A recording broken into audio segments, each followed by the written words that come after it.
घने और मजबूत बाल हर किसी की ख्वाहिश होती है, लेकिन इस वक्त सबसे अहम मसला बालों का गिरना है। तिब्बी माहिरीन बताते हैं कि विटामिन डी की कमी और बालों की खूबसूरती के लिए केमिकल का इस्तेमाल इसकी बुनियादी वजह है।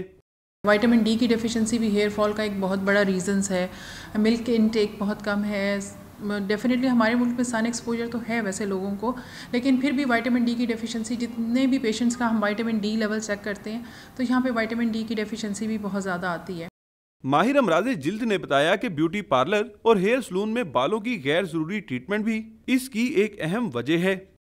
आजकल तो बेसिकली जो इनमें हेयर कट डाउन कराते हैं बालों का, बिल्कुल वाइट कर देते हैं, उसके बाद स्ट्रिकिंग करते हैं, तो डेफिनेटली जब सारा ऊपर से आउटर लेयर ही उतार देते हैं तो वो हेयर तो डैमेज होते ही हैं उनसे। प्रोलॉन्ग्ड स्किन की डिजीज़ हैं जिनमें बहुत कॉमन SLE है, इस टाइप की। इन डिजीज़ में भी क्रॉनिक हेयर फॉल जो है वो भी काफ़ी होता है। तिब्बी माहिरीन के मुताबिक नींद पूरी करने के साथ खुराक को भी बेहतर बनाया जाए तो बालों का टूटना और गिरना किसी हद तक कम हो सकता है। कैमरामैन जिशान हैदर के साथ नुमान लियाकत, डॉन न्यूज़, लाहौर।